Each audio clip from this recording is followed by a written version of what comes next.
প্রশংসা করলে শুধু প্রশংসাই করতে হবে, সমালোচনাও করতে হবে, তা না হলে সে তো তার ভুলগুলা ধরবে না। আমরা বলছি না সমালোচনা করে তাকে হেল্প করতে চাই, তার ভুলগুলা দেখাইতে চাই। বাংলাদেশ আসলে কোনোভাবে চলতেছে না। অর্থনৈতিক দিকগুলো বাদ দিলাম, এর বাইরে যে দিকগুলো আছে, বিশেষ করে আইন শৃঙ্খলার যে অবস্থানে আছে বাংলাদেশ, এইখানে খুবই ভয়াবহ অবস্থা আছে বাংলাদেশের। আমি বলতেছি যে doctor Mohammad Yunus sir maybe ব্যর্থ হচ্ছে, সে কিন্তু দেশ চালাইতে পারতেছে না। সে কিন্তু ডক্টর মোহাম্মদ ইউনূস স্যারের প্রথম দিনের অবস্থা এবং প্রথম 7 দিনের অবস্থা আজকের অবস্থা কিন্তু এক না। আমি বারবার করে কিন্তু একটা কথা বলছিলাম, ডক্টর মোহাম্মদ ইউনূস স্যার জানে সে ক্ষমতায় থাকার জন্য জোর করবে না, কারণ সে বাংলাদেশের জনগণকে জানে, বোঝে। ঠিক আছে, 111-এ কি হয়েছে সেটা সবাই জানে। তো ডক্টর মোহাম্মদ ইউনূস স্যার সেটা করবে না। আমি বলছিলাম না প্রথম দিকে মানুষ সবাই আমরা মাতামাতি করি, আজকে দেখেন ডক্টর মোহাম্মদ ইউনূস স্যারের অবস্থা। সবাই কি সে আগে যেভাবে দেখতো ডক্টর মোহাম্মদ ইউনূস স্যারকে এখন দেখতেছে না? আমি তো আমার অবস্থান পরিবর্তন করছি।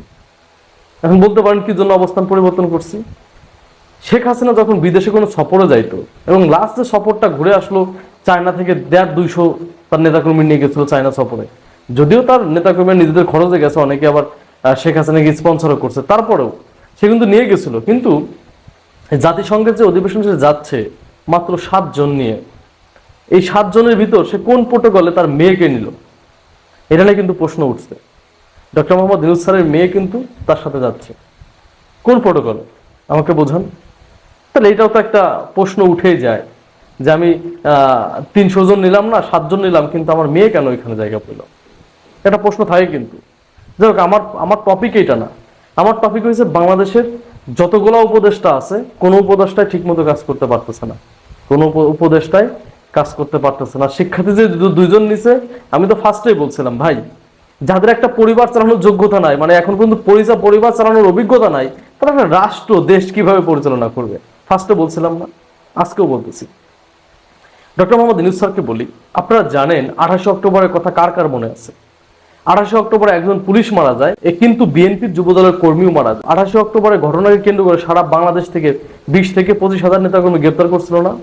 এটা তো ওবায়দুল কাদের নিজে স্বীকার করছিল, সমাবেশের মঞ্চে তো নিজেই স্বীকার করছিল যে 20 থেকে 25 হাজার না, মানে 15,000 নেতাকর্মী গ্রেপ্তার করা হয়েছে। 15,000, চিন্তা করেন, 15,000 কি আপনার কাছে মনে হয় যে কম সংখ্যা? একটা পুলিশ সদস্য এবং প্রধান বিচারপতির বাড়ি হামলার জন্য এই ইয়াগুলা করছিল। আপনারা তো খেয়াল করছেন কিছুদিন আগে আপনার গোপালগঞ্জে স্বেচ্ছাসেবক দলের নেতাকর্মীদের উপর কিভাবে হামলা হয়? এটা নিয়ে কোনো প্রতিক্রিয়া হয়েছে? কোনো গ্রেপ্তার হয়েছে? গণগ্রেপ্তার করছে?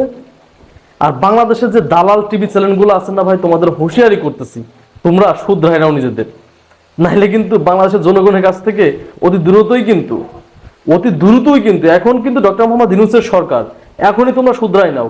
জনগণের ভোটে নির্বাচিত কোনো সরকার যদি আসে, তোমরা কিন্তু বিপদে পড়ে যাবা, তোমাদের শুধরাই নিতে হবে। আজকে গোপালগঞ্জে স্বেচ্ছাসেবক দলের নেতাকর্মীদের উপর হামলা করা হলো, এটা নিয়ে তোমরা চুপ, তোমরা সেভাবে কোনো নিউজই করলা না। কিন্তু যদি এখানে বিএনপি লুট করতো, কোথাও চাঁদাবাজি করতো, সেটা তোমরা নিউজে ঢালাইভাবে প্রচার করতা। তোমরা তো এখনো স্বৈরাচার শেখ হাসিনার সাপোর্টেই কাজ করতেছো। তোমাদের স্বার্থ কি? শেখ হাসিনা কি বাংলাদেশে ফিরে আসবে? তোমার কি এটা মনে হয়? হ্যাঁ, তুমি যদি এটা বিশ্বাস করো শেখ হাসিনা বাংলাদেশে ফিরে আসবে, তা তোমার টিভি চ্যানেলে ব্যবসা করতে বলছে কে? তোমার তো টিভি চ্যানেলে ব্যবসা করার যোগ্যতাই নেই, তুমি টিভি চ্যানেলে ব্যবসা বন্ধ করো। হ্যাঁ, আমার তোমাদের প্রতি ক্ষোভ না, কিন্তু তোমাদের এগুলো প্রচার করতে হবে যে মেন ঘটনাটা কি হয়েছে। ওইখানে পিটিএ মানে স্পটে স্বেচ্ছাসেবক দলের নেতাকর্মী মেরে ফেলছে গোপালগঞ্জে। গোপালগঞ্জ তো বাংলাদেশের বাইরে না, গোপালগঞ্জ তো বাংলাদেশের ভিতরেই। এখন তো স্বৈরাচারী শেখ হাসিনা নাই, তারপরে গোপালগঞ্জে কেন গণগ্রেপ্তার চললো না? এবং আমাদের জাতির শ্রেষ্ঠ সন্তান কারা? সেনাবাহিনীদের উপর হামলা করছে, এটা নিয়ে কোনো পদক্ষেপ আমরা দেখি নাই, সেভাবে গ্রেপ্তার করতে দেখি নাই। কেন? ডক্টর মোহাম্মদ ইউনূস স্যারকে নিয়ে আমি কেন প্রশ্ন তুলব বলেন? সে তো প্রশ্ন তোলার জন্য কাজ করতেছে, যে আমরা প্রশ্ন তুলি। আমার মনে হয় কি আপনি দেশ চালাইতে পারবেন না ডক্টর মোহাম্মদ ইউনূস স্যার, আপনি আসলে দেশ চালাইতে পারবেন না। আপনি ফার্স্টে বলছিলেন না যে আমরা কেউ দেশ চালানোর লোক না, হ্যাঁ আমরা ক্ষমতায় থাকার জন্য আসি নাই। সত্যি বলতেছে, আপনি দ্রুত একটা নির্বাচনের রোডম্যাপ দেন, সেভাবে দিয়ে নির্বাচনের রোডম্যাপ দিলেও বাংলাদেশে কিছুটা শান্তি শৃঙ্খলা কিন্তু ফিরে আসবে। আমি এই কথাগুলো কেন বললাম? বাংলাদেশের প্রতিটা অঞ্চলে যে পরিমাণ মানে থানার থেকে পুলিশ বেরই হইতেছে না। আচ্ছা, থানার থেকে পুলিশ বের হয় না, ওকে, পুলিশ ছাঁটাই করে দেন। বাংলাদেশে মেধাবী, সৎ এবং হাজার হাজার লক্ষ লক্ষ বেকার রয়েছে। কারা বেকার আছে? Young generation. তাদেরকে নিয়ে আসেন এখানে, তাদের যোগ্যতার ভিত্তিতে চাকরি দেন। তারা কিন্তু ঘুষ যদি না নেয়, যদি কোনো ঘুষ না থাকে, তাহলে কেউ 1 টাকা ঘুষ খাবে না। এটা মাথায় রাখতে হবে। কারণ একজন পুলিশের চাকরি নিতে গেলেও 14 লক্ষ 15 লক্ষ টাকা দিতে হয়। তো সেই ছেলেটা চিন্তা করবে 14-15 লক্ষ টাকা কিভাবে দিছে, এই লোন করে দিছে। সেই ছেলেটা চিন্তা করবে যে আমার তো লোন পরিশোধ করতে হবে, আমাকে তো ঘুষ খাইতেই হবে। সেই ক্ষেত্রে এখানে মেধাবীদের সুযোগ করে দেন। মেধাবীরা তাদের মেধার যোগ্যতায়, তাদের মেধার ভিত্তিতে চাকরিতে আসুক, দেখবেন দুর্নীতি চলে যাবে। থানার থেকে পুলিশ বের হইতেছে না। এলাকার অবস্থা খুবই ভয়াবহ, প্রতিটা এলাকাতেই।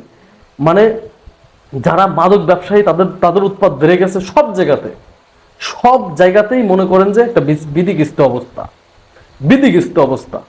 আমি জানি না যে আপনারা কেন এখন রাজনৈতিক দলগুলো আছেন, আপনারা কেন চুপ আছেন। সত্যি বলতেছি, এভাবে একটা দেশ চলতে পারে না। এটা কিন্তু আরো খারাপ দিকে যাবে। কোনো কিছুই কিন্তু ঠিক নাই।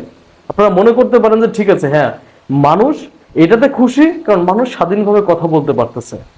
মানুষ কিন্তু সব দিনেই স্বাধীনভাবে কথা বলা নিয়ে থাকবে না, এখান থেকে কিন্তু ব্যাক করবে।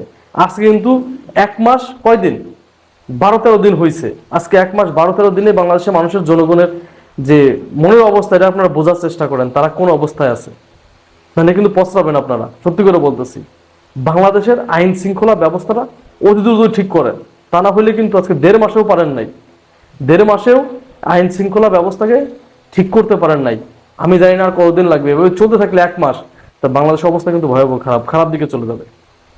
এই জন্য আমার মনে হয় যে আপনার যদি মনে করেন যে না আপনি পারতেছেন না, আজকে দেখেন কেউ কিন্তু সে ঠিকমতো কাজ করতে পারছে না, কোনো উপদেষ্টা ঠিকমতো কাজ করতে পারতেছে না।